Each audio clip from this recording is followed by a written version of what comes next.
देखिए, यही वह मंत्री है जिसका पति ने बिहार वासियों को ऐसा समझ लिया कि बिहार में वेश्यावृत्ति चलता है और बिहार की बेटियां बिकती है।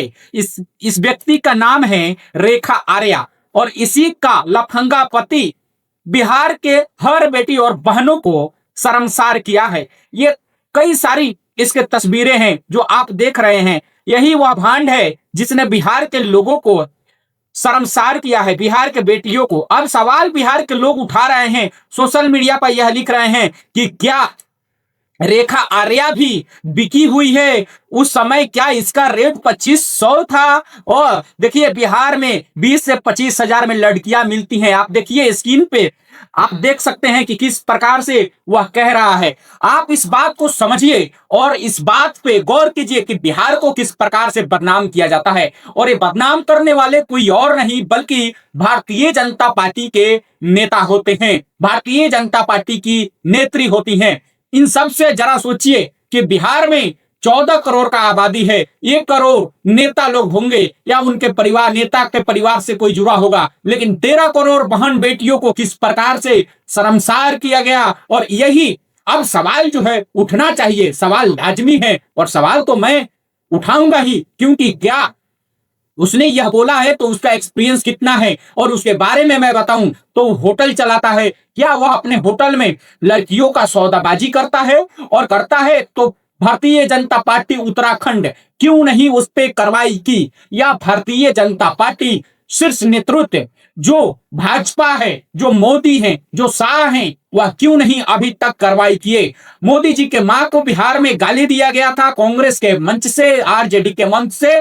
तब पूरे बिहार वासियों ने इस बात की निंदा की थी, लेकिन प्रधानमंत्री उसका जिक्र भी किए थे अपने सभाओं में। लेकिन इस बात पे गौर कीजिए कि ना प्रधानमंत्री, ना बिहार के मुख्यमंत्री और ना नए नवेले जो हमारे सम्राट चौधरी हैं, जिनको कहा जा रहा है कि यह बहुत अच्छे नेता भविष्य के बिहार के हो सकते हैं, क्या बिहार में इनकी बेटी बहन नहीं रहती है? क्या बिहार के नेताओं में कोई शर्म नहीं बच गया है? या बिहार को ये लोग सिर्फ बदनाम करना चाहते हैं? और सबसे बड़ी बात यह है कि जिस रेखा आर्या का आप तस्वीर देख रहे हैं, जिस रेखा आर्या, ये भी शकल से लोग कह रहे हैं कि ये भी उसी कैटेगरी में आती है जिस कैटेगरी में जैसे कहा जा रहा है कि 25,000 में लड़कियां मिलती हैं। तो बताइए जरा कि 25,000 में लड़कियां मिलती हैं तो ये चेहरे को पहचानिए, इस चेहरे को पहचानिए और आप बताइए जरा कि क्या ये भी बिकी हुई हैं और इनका भी खरीदारी हुआ है? जो उत्तराखंड में मंत्री हैं भाजपा का, और इनके शकल से देखिए कि इनका शकल किस प्रकार का दिखता है। क्या यह बिकी हुई हैं? और 25,000 में उस समय जब इनका शादी हुआ था तो क्या यह 2500 में खरीद के आई थी? और आई थी तो क्या इनको भाजपा ने क्यों मिनिस्टर बनाया? और इनकी जो पुत्री है वो भी ये कहीं बेचकर ही शादी होगा? ये सब तमाम तरीके के सवाल जो हैं अब लोगों के मन में हैं और लोग उठा रहे हैं। खैर, हम लोग बिहारी हैं, गाली नहीं देते हैं, लेकिन आप लोगों का अधिकार है, कमेंट बॉक्स में आपको जो भी लिखना है आप लिख सकते हैं। लेकिन बिहारी होने के नाते इस वीडियो को जरूर से शेयर कीजिएगा, ताकि रेखा गुप्ता जैसी मतलब बिकाऊ है, क्या अगर उसका पति कह रहा है, जो उसका पति है, अगर वो कह रहा है कि रेखा आर्या जो है वो